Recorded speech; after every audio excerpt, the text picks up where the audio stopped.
Hey everyone, welcome back to another team list analysis. This week it's going to be round 14, the 7 rounds to go. Hope everyone's in a decent position with their teams. Hopefully you haven't run out of trades left like I know a bunch of people have. Looking to sit around somewhere between 4 and 8 would be ideal at this point. To save yourself a few, probably run out, say round 18 or 19 would be the goal with maybe one left in cover. So round 14 wasn't as crazy with the team list as last week.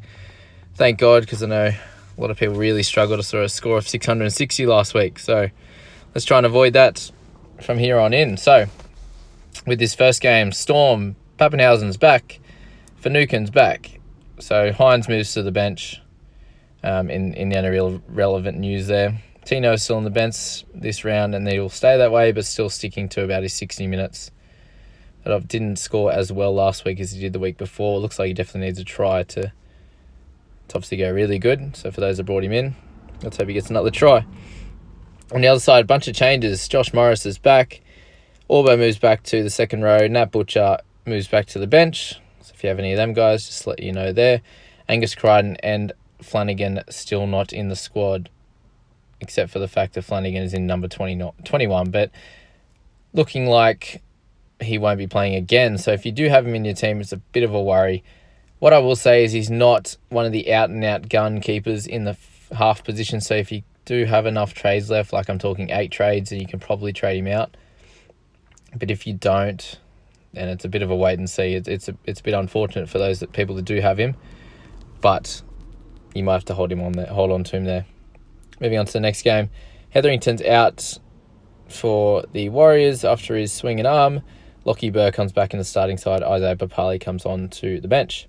For the Panthers, no changes in that squad. Nathan Cleary still doing amazing things. As I spoke about in the last video, a bunch of the Panthers may get rested because they are doing so well. So it might be, say, round 15 or 16. Who knows? But that's the talk around town at the moment. Moving on to the next game.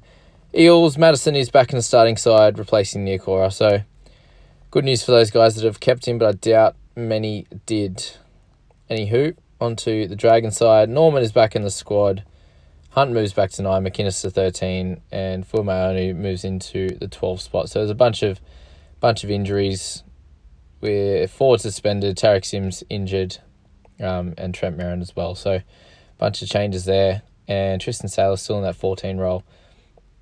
So you can expect him to just straight replace one of Clune or Norman in that side.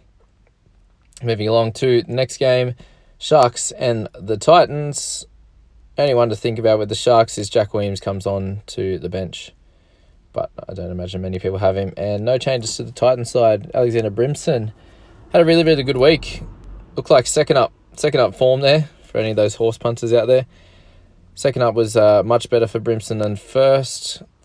Obviously, they did play the Cowboys and they were shite, but he still did play really well. He does look great, and he's always had big raps on him. Most of us are going to start with him in our teams this year, and he finally showed what he can do in round 13, all the way in round 13. So he's dual position too, guys. So if you're thinking you're needing someone at that price point, then he's probably not going to be a bad shout. With Titans actually playing half decent against the Sharks team, who knows how that game's going to go. That's all with that one.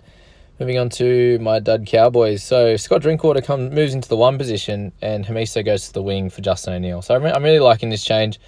Drinkwater's definitely, in my opinion, a much better fullback. He was touted to be the next big thing for the Storm. So for him to sit in that position, I think is going to be better, and especially for Hamiso's development. For Hamiso's scores, who knows? I doubt Cowboys are going to be scoring a lot of tries, so he probably won't score great out there, but I guess if you have him like myself, it's just keeping him on there in case you need him 1 week if you have a bunch of injuries. I think that's the best thing to do with him at this stage. And that is about all for the Cowboys. And then just Jaden Sewer comes back into the starting side for Liam Knight with the Rabbitohs there. Nothing else really to talk about. Sirenen stays in his spot. Hopefully he can score a lot better this week. And Latrell as well. Hopefully he can score well too for those that have him. Another meat pie for Mark Nichols, maybe. But if you're sitting with Reece Robson, Jake Granville is on the bench definitely again this week. So those minutes are going to be right down again. You've got to get him out because he's going to just lose a lot of money and he's definitely not a keeper anymore. just have that one in mind. Moving on to Raiders Broncos. No changes on the Raiders side. Chance had an amazing return game. Havili's been scoring really badly, and even Tom Starling had a bit of a dud week.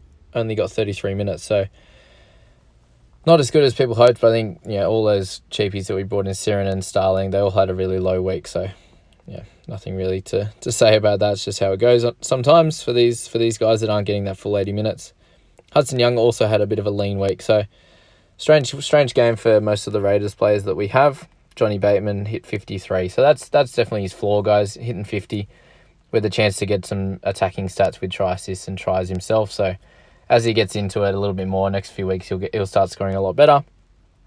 And on the Broncos side, Carrigan's named. He'll be all good to go. Hopefully scoring a lot better with more minutes this week. I wouldn't be worried about him. Moving along, Knights, Eagles.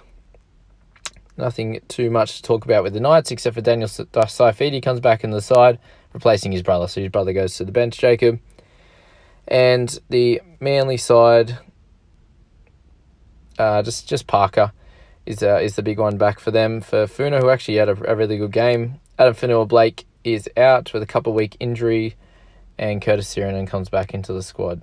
In that sense there. Sorry, I missed the Broncos there.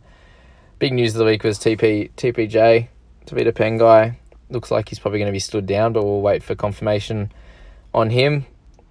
But if he's definitely going to be out, and Ben Teo will come into that side, and Corey Prakes is snuck onto the bench instead of Isaac Luke. Sorry, I missed that one. Moving back along to our last game of the week, we got the Tigers. Jacob Little comes back in. So another change in the number 9 position. Tommy Talau moves to the wing, and Luke Garner is back in the starting side. So just a few changes there. Those are brought in. McIntyre on the bench again, unfortunately.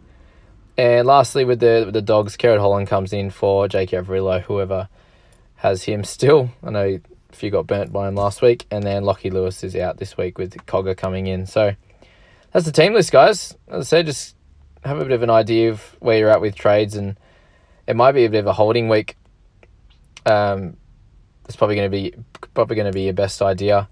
For those that have Harry Grant, Jacob Little is back, so he's a good little player, so he should definitely get some minutes off Harry Grant when he returns. So just think about that if you're looking to trade Grant out. There's probably a little bit more of an incentive to pull the trigger if you have the necessary trades.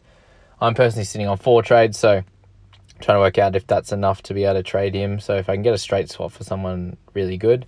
Tedesco's losing a lot of money. He lost 73k last week, and he'll lose money again. So he's going to be pretty cheap.